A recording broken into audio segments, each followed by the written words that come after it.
The cafe was nearly empty when Daniel finally sat down. It was almost 9 at night, the hour when the city exhaled after a long day. Daniel loosened his jacket and glanced at his phone. No new messages. His son, Noah, would already be asleep at the neighbor's apartment, where he stayed when Daniel worked late shifts repairing elevators across the city. Lonely wasn't a word Daniel liked to admit, but it clung to him anyway. As he stirred his coffee, he noticed a woman standing at the counter. She looked thin, her coat a size too big, sleeves hiding her hands. The cashier leaned forward, whispering something. The woman shook her head gently and slid a wrapped sandwich back across the counter. "I'm sorry," she said quietly. "I thought I could afford it, but I was wrong." Her voice didn't beg, it didn't complain, it simply accepted. Daniel felt something tighten in his chest. The cashier sighed, clearly tired. "I already rang it up. I'll have to throw it out." The woman flinched. "Please don't waste it," she said. "You can keep it." She turned to leave, shoulders hunched, as if expecting the world to push her again. "Wait," Daniel said before he could talk himself out of it. She paused. Daniel stood and walked toward the counter, pulling out his wallet. "I'll pay for it, and add a soup. And tea." The woman stared at him, startled. "You don't have to do that." "I know," Daniel said. "But I want to." The cashier nodded quickly, relieved, and rang it up. Daniel handed over the cash. The woman hesitated, then whispered, "Thank you. I'll pay you back someday." Daniel smiled faintly. "No pressure. Sit with me, please." After a moment, she nodded. They chose a small table by the window. Outside, rain streaked the glass like falling threads.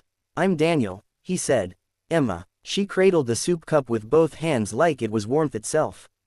They ate in silence for a minute. "I didn't expect anyone to notice," Emma said softly. Daniel shrugged. "I'm used to noticing." Single dad skill. Her eyes lifted. "You have a child, a 6-year-old boy. Noah. He thinks I can fix anything." She smiled for real this time. "That's a good kind of hero to be." Daniel looked down at his coffee. "I don't always feel like one." Emma nodded, understanding more than he'd said.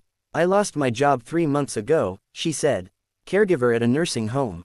When my mother got sick, I missed too many days. They let me go. I'm sorry." She passed last month, Emma continued. "The apartment was in her name. I didn't have savings. I'm trying, but some days food is the hardest part." Daniel swallowed. "I know what that's like," he said. "After my wife died, everything felt like a cliff. One wrong step and," he exhaled. "But you keep going, for the people you love." Emma's eyes filled, but she blinked the tears away. When they finished eating, Daniel stood. "Listen, I can't fix everything. But I know a church nearby that runs a food pantry. In the building I work at, one of the tenants runs a small home care agency. They're always short-staffed." Emma froze. "You'd really help me with that." Daniel nodded. "Tomorrow, if you want." She pressed her lips together, overwhelmed. "I don't even know how to thank you." "Just promise me something," Daniel said. "What?" "When you're back on your feet, you'll notice someone else." Emma smiled through tears. "I promise." The next weeks passed quickly.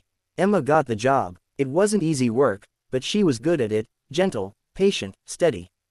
Daniel helped her fix her resume, lent her his old phone when hers broke, and introduced her to Noah one Sunday afternoon at the park.